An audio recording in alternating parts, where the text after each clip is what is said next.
Hello, नमस्कार दोस्तों, कैसे हैं आप सभी। आज राजस्थान का एक बेहतरीन टॉपिक है जो अपने हर कंपटीशन एग्जाम में बार बार पूछा जाता है, जिनसे निश्चित एक दो सवाल आते जाते रहते हैं। उसका नाम है अपने राजस्थान की प्राचीन सभ्यताएं। ठीक है, तो राजस्थान की प्राचीन सभ्यताएं, उनके बारे में बात करेंगे। तो जैसे राजस्थान की प्राचीन सभ्यताएं, राजस्थान की प्राचीन सभ्यताएं। देखो मित्रों, दोस्तों, ये सभ्यताएं होती क्या है। सभ्यताएं या संस्कृति जो हमारी प्राचीन समय से चली आ रही है, काफ़ी समय से पहले की चली आ रही है, और वो संस्कृति जिनको आज हम भी लोग क्या कर रहे हैं, फॉलो कर रहे हैं। जैसा कि पहले देवी देवताओं की, या कह सकते हैं मूर्ति पूजा, या फिर कह सकते हैं हम लोग कई सारे ऐसे संस्कार होते थे, जैसे शव को जलाने का, कब्र में दफनाने का, या फिर उसके उत्तर में क्या करना, उसका पाँव रखना, उत्तर में उसका सिर रखना, दक्षिण में पाँव रखना। ऐसे कई सारे संस्कार हैं, वो सारे उस समय चले आ रहे थे, वो आज भी चले आए हैं। जैसे स्वास्तिक का चिन्ह है, तो ये सभ्यताएं क्या है, आज से हजारों साल प्राचीन थी, लेकिन आज भी उनके क्या है, साक्ष्य अवशेष हमें मिले हैं। और उन्हीं संस्कृतियों का धीरे धीरे पतन हो गया, और पतन होने के बाद में उनके क्या है, हमें जीवाश्म मिले, और उन जीवाश्म के आधार पर उन संस्कृतियों के बारे में हमें जानकारी हुई। तो राजस्थान की प्रमुख सभ्यताएं हैं, तो इन प्राचीन की सभ्यताओं में है, तो इनमें सबसे मोस्ट राजस्थान की जो सभ्यता थी उसका नाम आता है आपके कालीबंगा।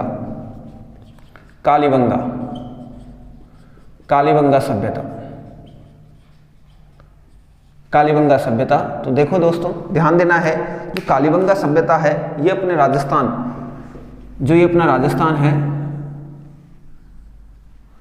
इस राजस्थान में ये जो ऊपर वाला क्षेत्र है, इसको ये है, ये गंगानगर है, ये हनुमानगढ़ है। इसी हनुमानगढ़ जिले में एक ऊपर से अपने हिमाचल प्रदेश से एक नदी आती है, जिसका नाम है प्राचीन सरस्वती नदी। प्राचीन सरस्वती नदी। इस सरस्वती नदी का वर्तमान में नाम क्या है, घग्गर नदी। और इसी घग्गर नदी के किनारे एक सभ्यता विकसित हुई, नदियों के किनारे सभ्यताएं विकसित हुई थी। उन सभ्यताओं का नाम था आपकी कौन सी, कालीबंगा सभ्यता। और ये जो कालीबंगा सभ्यता है, इसी के पास में एक और सभ्यता जिसका नाम है पीलीबंगा, और इसी के पास में हनुमानगढ़ में है आपके रंग महल। इसी के पास में है कौन सी आपकी, पीलीबंगा। ठीक है, ये तीनों सभ्यताएं हैं वो हनुमानगढ़ में आपके वर्तमान में है। इससे पहले ये श्री गंगानगर जिला था, लेकिन 1994 12 जुलाई 1994 में जब गंगानगर जिले से अलग होकर हनुमानगढ़ एक अलग जिला बना दिया गया, तब ये हनुमानगढ़ जिले में चला गया। तो ध्यान रखना है, जो आपकी कालीबंगा सभ्यता है वो वर्तमान के आपके हनुमानगढ़ जिले में है। उस समय पूछा जाए, जब इसकी खोज हुई थी, उस समय ये थी गंगानगर जिले के अंदर। अब देखो, बात करते हैं कालीबंगा के बारे में। देखो, वैसे तो सभ्यताएं हैं, इनको बड़े ही रोचक कहानी के साथ अपनी याद करते हैं। और वो क्या है कहानी, देखो सुनना, ध्यान से सुनना, कि एक बार क्या होता है, एक जिला था जिसका नाम क्या था, हनुमानगढ़। और उस हनुमानगढ़ में क्या था, एक अमलीड़ा नाम का आदमी रहता था, अमलीड़ा। और उस अमलीड़ा, क्या नाम याद रखोगे उसका, अमलीड़ा। अमलीड़ा क्या याद रखोगे, अमलीड़ा आदमी था। कौन सा था, अमलीड़ा आदमी। और इस अमलीड़ा की जो वाइफ थी, बीबी थी, उसकी क्या थी, बीबी, उसका नाम क्या था, सरस्वती। क्या नाम था उसका, सरस्वती। उसका नाम था सरस्वती। ध्यान देना, बीबी का नाम था क्या, सरस्वती। और ये सरस्वती बीबी के लिए क्या करता है, ये अमलीड़ा लेकर आता है क्या, काली रंग की चूड़ियाँ। क्या लेकर आया, काले रंग की चूड़ियाँ लाया। साथ ही उसके लिए क्या लेकर आया, घाघरा। एक काली रंग की चूड़ियाँ लाया और साथ में घाघरा लेकर आता है। तो इस अमलीड़ा की जो वाइफ थी, बीबी थी, इसको क्या आ गया, इस पे गुस्सा, और इसने क्या कर दिया, इसके मार दी क्या, थप्पड़। थप्पड़ से याद रखना, थप्पड़। ठीक है, जैसे इसने थप्पड़ मारी तो इसका मुंह क्या हो गया, लाल लाल हो गया बेचारे का। जब इसका मुंह लाल हो गया, तो लाल होते ही ये जो सरस्वती थी, इस अमलीड़ा के ऊपर इतना गुस्सा हो जाती, क्रोधित हो जाती है, कि इसने क्या कर दिया, इसको बोला कि तू क्या कर, जो ये बैल वगैरह है, इस अमलीड़ा को बोलती है कौन, ये सरस्वती बोलती है, इसके ऊपर क्या करती है, बेलन फेंकती है। बेलन फेंक कर बोलती है कि जा ऊंट और बैल ले जा। क्या ले जा? ऊंट व बैल ले जा, और इनको ले जाकर कहाँ चला जा? खेत में। कहाँ चला जा? खेत में चला जा। खेत में चला जा और खेत की जाकर क्या कर? जुताई कर। और जुताई करके उस खेत के अंदर क्या कर? 2 फसल। कितनी फसल? 2 फसल बो दे। ठीक है, 2 फसल बो दे। जब ये सारे दिन भर थका बेचारा क्या कर रहा था? मेहनत कर रहा था। तो क्या है, इसको चक्कर आ गए। ये थक गया, थक कर इसके चक्कर आ गया। किसके भिड़ गया? दीवार की। जब ये दीवार की भिड़ा तो कहते हैं कि इसका सिर क्या है? फूट गया। सिर को अपन क्या बोलते हैं? खोपड़ी। तो इसकी खोपड़ी क्या है? फूट गई। और इस खोपड़ी फूट गई तो कहते हैं कि इसकी क्या हो गई? यहीं पे बलि छट गई। मर गया बेचारा। क्या हो गया? शहीद हो गया, वहीं पे बलिदान हो गया उसी का। तो उसकी बलि वहीं पे छट गई। कहाँ पर? आपके कालीबंगा में। अब होता क्या, जब उसकी बलि छट गई यहाँ पे, तो कहते हैं कि क्रोधित हो गए। कौन? आपके हनुमान जी। जब हनुमान जी क्रोधित हो गए तो भयंकर क्या हुआ? यहाँ पर प्रलय आ गया एकदम। कहते हैं एक तरह से भूकंप आ गया, धरती फटने लग गई। तो यहाँ पर क्या हो जाता है? फिर भूकंप आ जाता है। और जब भूकंप आता है यहाँ पर तो कहते हैं कि धरती फटती है। और जब धरती फटती है तो उस धरती से, फटी हुई धरती से क्या क्या निकलता है? एक तो चावल, चावल के साग से, और एक क्या निकलते हैं? कपास के साग से। जब ये दोनों निकलते हैं तो कहते हैं कि जब भूकंप आया तो भूकंप पे कौन मारी गई? सरस्वती भी मर गई। और ये कहती है कि मैं भी अब वहीं पे इसको भी कहाँ जलाया जाएगा? उसी जगह जहाँ पर किसकी बलि है, जहाँ पर किसकी बलि चली गई? आपके अम्लेड़ा की। तो कहते हैं कि इसने भी क्या कर ली? यहीं पर क्या ले ली? समाधि। तो इन दोनों की क्या है यहाँ पर? युगल समाधि। यहाँ पर क्या है? दोनों की युगल समाधि। युगल समाधि। ठीक है, तो इससे याद कैसे करोगे? देखो कि अम्लेड़ा नाम का व्यक्ति था। ऐसे अम्लेड़ा से क्या याद रखोगे? अमलानंद घोष। अमलानंद घोष याद रखना। ठीक है, अमलानंद घोष। अमलानंद घोष ने कालीबंगा सभ्यता की खोज की थी 1951-52 ईस्वी में। ठीक है, अमलानंद घोष ने। कौन सी नदी के किनारे है ये? प्राचीन सरस्वती नदी। ठीक है, कौन सी नदी? आपकी प्राचीन सरस्वती नदी। और ध्यान रखना, ये इस कालीबंगा का जो साप्ताहिक अर्थ होता है वो क्या होता है? काले रंग की चूड़ियाँ। और ये जो सरस्वती नदी है इसका वर्तमान में नाम क्या है? आपके घग्गर नदी। कौन सा नाम है? घग्गर नदी। घग्गर नदी है। ठीक है, और इसी घग्गर नदी को कई सारे उपनामों से जाना जाता है। जैसे एक तो मृत नदी है, ये नट नदी है आपकी, ये सोतर नदी है ये आपकी, और एक कौन सी है? दृश्य द्वेती नदी। इतने सारे इसके उपनाम हैं। ध्यान देना, राजस्थान की बड़ी ही पॉपुलर मोस्ट ये क्या है? आपकी एक नदी है। ध्यान देना। ठीक है, प्रसिद्ध नदी है, जो मृत नदी है, विलुप्त हो जाती है आगे जाके, तो इसलिए से इसके कई सारे उपनाम हैं। तो ध्यान रखना है, अम्लेड़ा से क्या याद रखोगे? अमलानंद घोष। सरस्वती से क्या याद रखोगे? प्राचीन सरस्वती नदी, जिसका नाम क्या है? घग्गर नदी। काली से क्या याद रखोगे? कि इस कालीबंगा का शाब्दिक अर्थ क्या है? काले रंग की चूड़ियाँ। घाघरा से क्या याद रखोगे? कि ये क्या है? घग्गर नदी के किनारे वर्तमान में। ठीक है, इसके बाद में देखो लाल। लाल से याद रखो, क्या लिखा है मैंने? बीबी। तो ध्यान रखना, बीबी, इसकी बीबी कौन थी? सरस्वती। तो बीबी लाल, इससे याद रखोगे। ब्रजवासी लाल, ये कौन थे? इसके उत्खननकर्ता। कौन थे ये? उत्खननकर्ता, जिन्होंने इसको क्या है? खोदा। तो उत्खननकर्ता में कौन कौन आता है? तो बीबी लाल एंड बीके थापर। कौन आता है? बीके थापर। ध्यान रखना, ये है बालकृष्ण थापर, ये है बाल ब्रजवासी लाल। ठीक है, इन्होंने कर दिया। चलो, ये मेन बात हो गई। बात करें इसकी समय की थोड़ी सी, तो इसका 2350 से लेकर 1750 इसका समय आता है, BC इसका टोटल समय आता है। ध्यान देखना। ठीक है, सिंधु घाटी सभ्यता के समकालीन है ये। तो इसमें क्या है? थोड़ा तो है सिंधु घाटी जो सभ्यता, उसके प्राग ऐतिहासिक सिंधु घाटी सभ्यता या हड़प्पा संस्कृति के अवशेष मिले, और कुछ मिले हैं यहाँ से क्या है? आपके सिंधु घाटी सभ्यता के समकालीन। तो ध्यान रखना, ये उसके समकालीन थी। तो अब ये तो बात हो गई समय की। अब देखो यहाँ से मिला क्या क्या, क्या क्या खोज से मिला है, तो वो देखो सारे इस लाइन में क्या क्या मिलता है। इससे याद रखना, बेलन।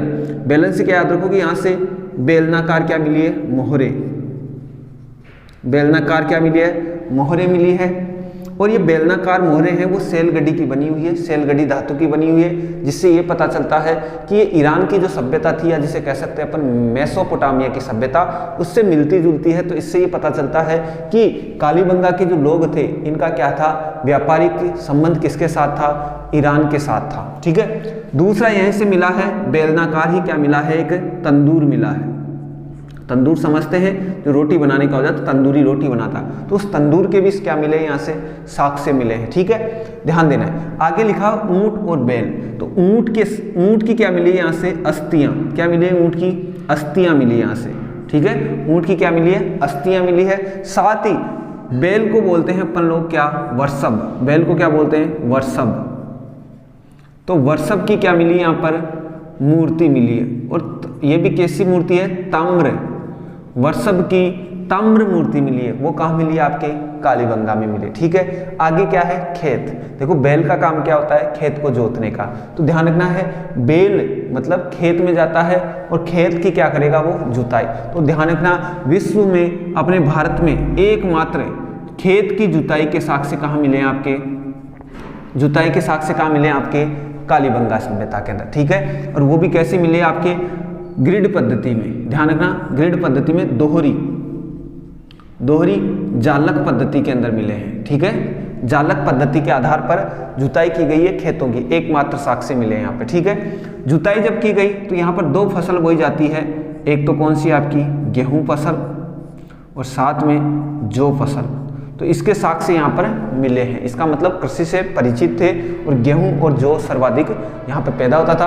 और आज भी आपको पता है तो अपने राजस्थान का जो अन्न का कटोरा है वो कौन सा है, श्रीगंगानगर है। तो ध्यान रखना, इसी क्षेत्र को पहले भी गेहूं के लिए जाना जाता था और वर्तमान में भी राजस्थान में गेहूं के लिए जाना जाता है। और कहते हैं कि इस कालीबंगा को प्राचीन समय में, ऋग्वेद काल में कालीबंगा को, ध्यान रखना है, गेहूं की फसल ज्यादा होने के कारण इसको कहते थे बहु धान्य कटक।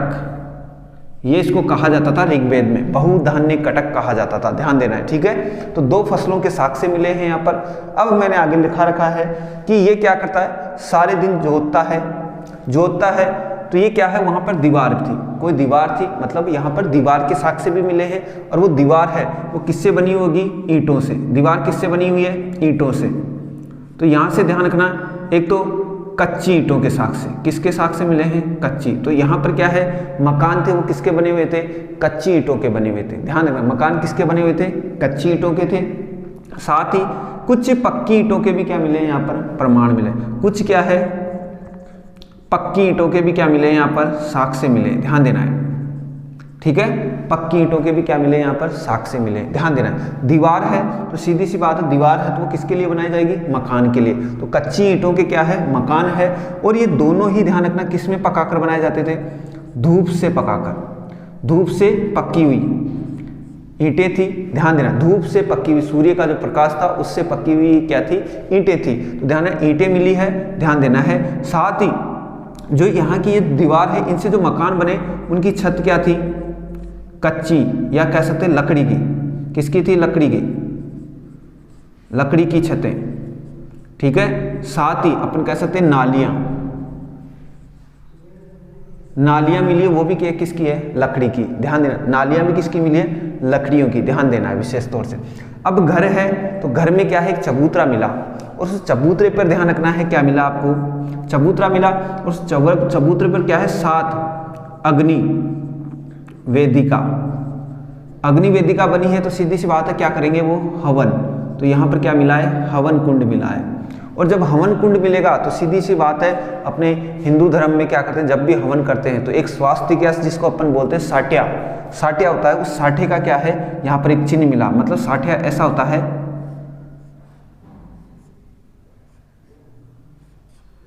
ये ऐसे होता है, इसको बोलते हैं पर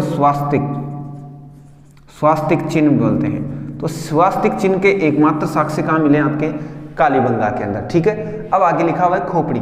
तो ध्यान देना, खोपड़ी से ऐसे याद रखना है कि यहाँ पर क्या है, एक बालक की क्या मिली है, खोपड़ी मिली है। और उस खोपड़ी में क्या है, लगने की वजह से क्या हो गए, 6 छिद्र हो गए।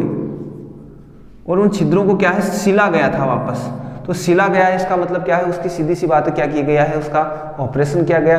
तो इसीलिए ध्यान रखना है यहाँ पर शल्य चिकित्सा, किसके, शल्य चिकित्सा मतलब ऑपरेशन के भी क्या मिले हैं, साक्ष्य मिले, शल्य चिकित्सा के क्या मिले हैं, साक्ष्य मिले, ध्यान देना है, ठीक है। उसके बाद आगे दे रखिए बलि, मतलब इसका मतलब ये है कि यहाँ पर बलि प्रथा प्रचलित थी। कालीबंगा के अंदर क्या थी, बलि प्रथा का क्या था, प्रचलन था। इसके बाद आगे लिखा हुआ है भूकंप के साक्ष्य, एकमात्र भूकंप के साक्ष्य अपने को कहाँ से मिले, कालीबंगा से। चावल की भूसी, चावल की भूसी भी कहाँ से मिली है, आपके कालीबंगा से। चावल की भूसी कहाँ से मिली है, कालीबंगा। कपास की खेती के साक्ष्य भी कहाँ से मिले हैं, कालीबंगा से, और इसको बोलते थे उस समय सिंडन, सिंडन बोलते थे उस समय, ठीक है। इसके साक्ष्य भी कहाँ से मिले, आपके कालीबंगा से मिले हैं। तो इस प्रकार से क्या है, इसको समझना, इजी वे में समझने की कोशिश करना कि कालीबंगा है, इसको कैसे याद करेंगे कि एक अमलेड़ा था, उसकी औरत का क्या नाम था, सरस्वती था। सरस्वती नदी के किनारे वो उसके लिए क्या लेकर आता है, काले रंग की चूड़ियाँ लाया और उसके लिए घाघरा लाया, और सरस्वती को क्या आ गया, गुस्सा आ गया, इसने इसके क्या मार दी, थप्पड़ मार दी। थप्पड़ मारते उसका मुंह क्या हो गया, लाल हो गया, और उसके ऊपर क्या फेंका, बेलन फेंका। बेलन फेंक कर बोला कि क्या कर, ऊंट और बैल ले जाओ, और ले जाकर कहाँ चला जा, खेतों में जाओ। खेतों में जाकर क्या कर, जुताई कर। जुताई करते क्या है, दो फसल वो क्या, सारे दिन बेचारा काम करता है और थक जाता है, और उसका सिर किसके टकरा गया, दीवार के। दीवार के टकराते उसका सिर फूट गया, मतलब खोपड़ी फूट गई। फूटते क्या हो गया, वहीं उसका देहांत हो गया, मतलब बलि छड़ गई। बलि छड़ी तो वहाँ पर भूकंप आ गया। भूकंप आते ही क्या है, वहाँ से चावल और कपास के क्या मिले, साक्ष्य मिले। और कहते हैं भूकंप के बाद में जो सरस्वती थी ये भी क्या है, अपनी समाधि ले लेती है यहाँ पर। तो कहते हैं कि यहाँ पर क्या है, युगल समाधि मिली है, मतलब प्रतीकात्मक संधि, वो जो युगल समाधि है उसके चित्र मिले हैं। साथ ही साथ ध्यान रखना है यहाँ पर कब्र मिली है, एक कब्र के साक्ष्य मिले हैं। एक तो R37 कब्र है, ये तो मिली है मोहनजोदड़ो में, ध्यान है। लेकिन यहाँ पर क्या है, 37 या 37 कब्र मिली है यहाँ। 37 कब्र वो कहाँ पर मिली है, आपके यहाँ पर कालीबंगा के अंदर मिले। तो इस प्रकार से अपन कालीबंगा जो सभ्यता है उसको बड़े ही आसान तरीके से याद कर सकते हैं। और मुझे आशा है कि आपको ये वीडियो पसंद आएगा और आप इसे अपने दोस्तों और अपने मित्रों में ज़्यादा से ज़्यादा शेयर करें। और वीडियो अच्छा लगे तो मुझे कमेंट करके बताएं, ताकि मैं आपके लिए ऐसा ही कोई अच्छा सा वीडियो और बना के आपके लिए डालता रहूं। धन्यवाद, थैंक यू वेरी मच।